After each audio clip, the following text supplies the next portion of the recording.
언제 어디서나 함께하는 진리. 들려주는 대수내보.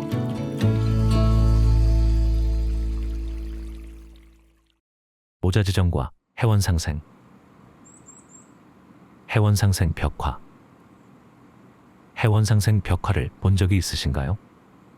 어머니가 새참 광주리를 머리에 이고 가면서 아이를 업고 있거나 또는 아이 손을 잡은 모습입니다.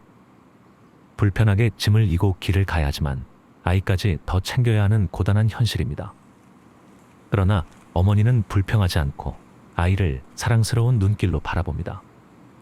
이 모습은 흔히 모자지정이라 하여 도인들이 지녀야 할 바람직한 자세로 이해되곤 합니다. 그런데 이 그림에 왜 해원상생이라는 제목이 붙은 것일까요?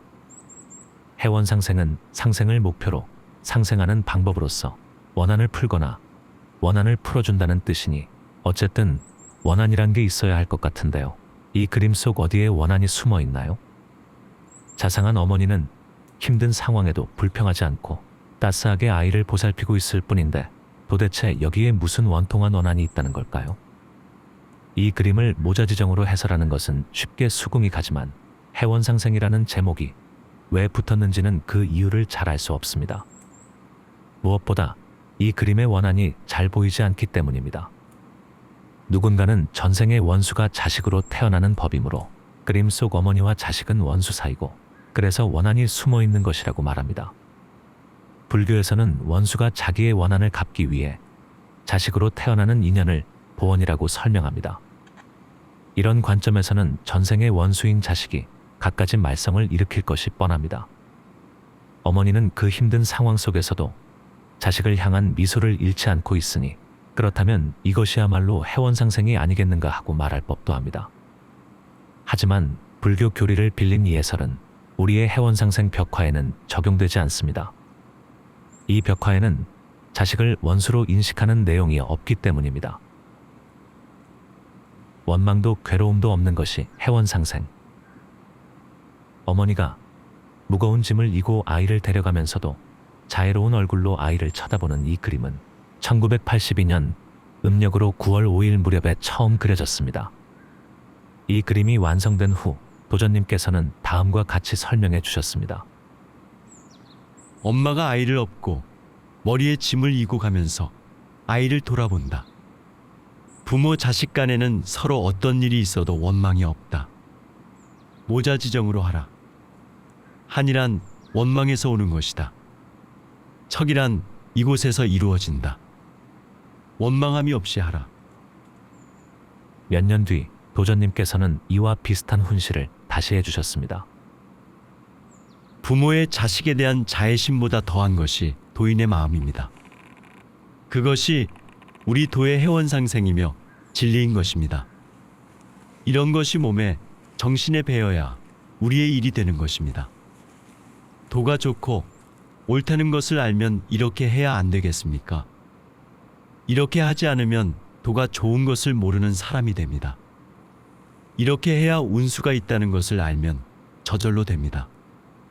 무거운 짐을 머리에 이고 아기를 업었을 때도 괴로움을 모르는 것이 해원상생입니다. 도전님 훈시에 의하면 어머니는 무거운 짐을 지고 가야만 하는데 아이까지 또 챙겨가며 데리고 가야 하니 괴로움이 배가 되는 상황이지만 아이를 원망하는 마음을 갖지도 않고 괴로움을 느끼지도 않는 것이 해원상생이라 합니다. 그러니까 이 그림 안에는 원한이란 게 아예 없는 겁니다. 아이가 전생의 원수라는 사실을 어머니가 삭히며 참고 인내한다는 것이 아니고 아이를 업고 걸리는 게 힘들어도 그 자체에 대해 아무런 힘듦이나 원망을 느끼지 않는다는 것뿐입니다. 도전님께서는 이것이 바로 해원상생이라고 하셨습니다. 그렇다면 우리는 해원상생에 대한 설명을 처음부터 다시 해야 할지도 모르겠습니다. 해원상생 개념의 확장. 우리의 실천 수도 현장에서 해원상생이 차지하는 비중은 아주 큽니다. 해원은 원한을 푼다는 뜻이고 상생은 서로 살린다는 뜻입니다. 이 둘을 하나로 합친 해원상생은 상생을 목표로 상생하는 방법으로서 원한을 풀거나 원한을 풀어주는 것으로 해석될 수 있습니다. 하지만 도전님께서 그림으로써 알려주신 가르침을 떠올려보면 해원상생에는 이런 글자 풀이를 떠나 감추어진 의미가 더 있다고 해야 합니다. 그것은 애초에 내가 남을 미워하는 원한을 갖지 않도록, 또한 남이 나에게 원한을 갖지 않도록 해야 한다라는 것입니다. 원한을 풀거나 풀어준다는 것은 문제가 되는 원한이 이미 있음을 인정한 뒤에 해야 하는 일을 말합니다. 만약 원한이라는 것 자체가 없다면 원한을 풀거나 풀어주어야 할 필요가 없을 것입니다. 원한을 풀어야만 하는 상황을 애초부터 만들지 않음이 더 효과적이라는 것은 당연합니다. 어지럽혀지면 시간과 비용을 쓰면서 땀 흘려 치워야 하지만 애초에 어지럽히는 일 자체가 없다면 이런 수고로움은 하지 않아도 되기 때문입니다. 그렇다면 원한을 해결하기 위해 노심초사해야 하는 것이 해원상생이지만 그보다 더 효과적이고 좋은 해원상생은 원한을 없애려고 노심초사할 상황이 아예 만들어지지 않게 하는 것입니다. 원망함이 없어야 해원상생이 된다는 도전님의 가르침이 바로 이것입니다. 나 자신이 누군가를 원망하는 일이 없어야 하듯이 누군가가 나를 원망하는 일도 없어야 합니다. 우리는 이것을 척을 짓지 말라는 상제님의 가르침으로 이해합니다. 척은 남이 나에게 갖는 원한이니 척을 만들지 않는 것은 남이 나에게 갖는 원한을 만들지 않는 것입니다. 이 또한 해원상생입니다. 이러한 해원상생을 그림 1과 같이 정리해 볼 수 있습니다. 말로 풀어보자면 이런 순서가 됩니다. 첫째, 미움을 버림으로써 애초에 원한을 만들지도 않고 남이 나에게 원한을 갖도록 만들지도 않는다. 둘째, 그럼에도 불구하고 나를 둘러싼 원한이 존재한다면 그 원한은 왜 생겼는지 그 원인을 따져본다. 셋째, 나 때문에 남이 원한을 가졌다면 내가 척을 지었다는 뜻이니 즉시 상대를 찾아가 원한을 풀어주어야 한다. 내가 남으로 인해 억울하거나 나의 허욕으로 인해 원한이 생겼다면 나 자신의 부족함을 먼저 돌아보며 허욕을 버리고 상생의 마음과 방법을 동원하여 즉시 원한의 매듭을 풀어 날려버려야 한다. 도통과 운수를 받으려면 다시 해원상생 벽화로 돌아와 봅시다. 이 벽화의 핵심은 아이에 대한 원망과 괴로움이 없다는 것입니다. 어머니 관점에서 이 일이 쉬운 것은 아닙니다. 무거운 짐을 지고 가야만 하는 길을 무조건 가야만 하는 처지라면 주변이 자기를 도와주든가 아니면 차라리 간섭 말고 내버려 두든가 하기를 바라는 것이 자연스럽습니다. 그런데 거추장스러울 수도 있는 짐을 더 감당하라고 하다니요. 괴롭고 원망하는 마음이 들 법도 합니다. 그러나 아이는 결코 짐이 아니죠. 어머니에게 있어 자식은 아무 조건 없이 무한한 사랑을 무조건 베풀어 주어야 할 대상인 것뿐입니다. 모자지정은 그렇게 나오는 겁니다. 힘들어도 밉고 원망함이 없어야 한다는 것이 해원상생 벽화의 가르침입니다. 쉬운 일은 아닙니다. 그래서 해원상생으로 수도하는 일이 어렵나 봅니다. 뭐 어쩌겠습니까? 상생의 길을 걸어가는 게 수도인의 숙명이라면 받아들여야 하죠. 남들은 이곳 진짐이 무거운 어머니가 힘들어 보일 수 있습니다. 그러나 정작 어머니는 아무런 괴로움을 느끼지 않습니다. 오히려 고맙고 감사하기만 합니다. 더 좋은 수도의 환경을 만들어준 것에 대해서요. 보답도 명예도 바라지 않습니다. 그저 가야 할 길이니 가는 것뿐입니다. 미움과 원망을 만들지 않는 것이 가장 좋은 해원상생입니다. 만약 미움과 원망이 생긴다면 이제 그것을 해결해야만 하는 더 고단하고 거친 길이 갑자기 다가와 나의 앞을 막을 뿐입니다. 미워하면 안 됩니다. 원망하면 안 됩니다. 도전님께서는 그것을 해원상생 벽화를 통해 가르쳐 주셨습니다. 미워할 일에도 미워하지 않고 원망할 일에도 원망하지 않으면 그때 묵묵히 곁에서 지켜보던 신명이 응해 도와주십니다. 그래야 신명과 인간이 서로 합해지고 신인조화가 되어 도통을 받고 운수를 받습니다.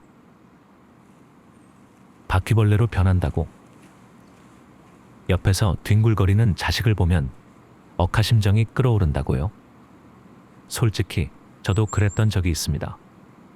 하도 미운 마음이 들길래 이 마음을 어떻게 끊을까 고민하다가 아이가 태어날 때부터 지금까지의 사진들 가운데 1년씩을 대표하는 사진 한 장씩 골라서 쭉 펼쳐보았습니다. 1살, 2살, 3살, 갓 태어나서 눈도 제대로 못 뜨던 아기가 기고 안고 걷더니 갑자기 쑥쑥 커서 곁에 있더군요.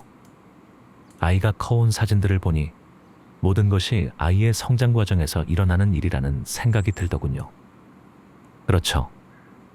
이 모든 건 시간이 만드는 일종의 역사 같은 겁니다.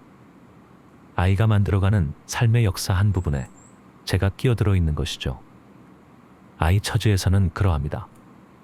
시간이 더 흐르면 아이의 삶의 역사에서 제가 사랑을 적게 주고 미움만 많이 준 것에 대해 아이에게는 상처가, 저에게는 후회가 새겨질 게 뻔합니다. 그렇습니다. 우리에겐 사랑할 시간도 부족한 겁니다. 그 아깝고 모자란 시간을 미워하는 일로 낭비해버릴 수는 없지요. 생각해보면 아이 역시 하늘에서 맺어준 귀한 인연입니다. 귀찮은 짐도 아니고 미움의 대상도 될 수 없는 겁니다.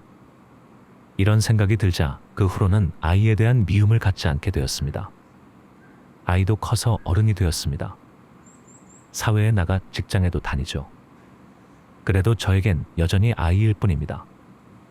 얼마 전 아이가 와서 이렇게 물어봅니다. 아빠, 내가 바퀴벌레로 변하면 어떻게 할 거야? 웬 뜬금없는 질문이네요. 아무 생각 없이 불쑥 튀어나온 답변이 아이고 그래도 어떡하냐, 자식인데 였습니다. 나중에야 알았는데 이 질문이 2023년도 봄 젊은 세대들 사이에서 꽤 유행했다고 합니다. 아이가 이 질문을 던져놓고 부모의 반응이 어떤지 살피는 거죠.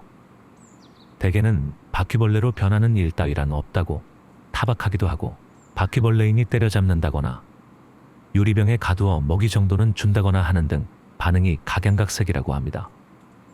이때 아이에 대한 부모의 본래 감정이 숨김없이 드러난다고 합니다. 아이에게 미움이 있거나 사랑이 부족했던 부모라면 이 질문에서 그 속마음이 바로 간파당하게 됩니다.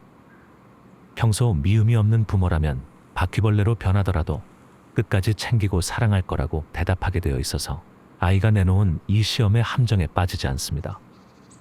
질문을 받았을 때는 몰랐지만 나중에 그 사실들을 다 알고 난 뒤에는 소심한 반격도 해보았습니다. 아빠가 바퀴벌레로 변하면 너는 어떻게 할 거니? 무심코 튀어나오는 아이의 대답에서 아이의 마음이 드러나겠지요. 아이의 대답은 이 글에서 공개하지 않겠습니다. 다시 강조하자면 미움이 없어야 합니다. 원망이 없어야 합니다. 그래야 해원상생이 됩니다. 사랑할 시간도 모자란 판인데 미워할 시간이 어디에 있겠습니까? 이것이 도전님의 가르침입니다. 미운 마음이 든다고요? 원망하는 마음이 든다고요? 다음 노래를 찾아서 듣고 마음을 잘 달래보기를 권합니다. 먼 옛날 어느 별에서 내가 세상에 나올 때 사랑을 주고 오라는 작은 음성 하나 들었지. 사랑을 할 때만 피는 꽃, 100만 송이 피어오라는. 진실한 사랑을 할 때만 피어나는 사랑의 장미. 미워하는 마음 없이 아낌없이 사랑을 주기만 할 때 수백만 송이, 100만 송이 꽃은 피고 그립고 아름다운 내 별나라로 갈 수 있다네. 모자지정과 해원상생. 언제 어디서나 함께하는 진리. 들려주는 대수내보.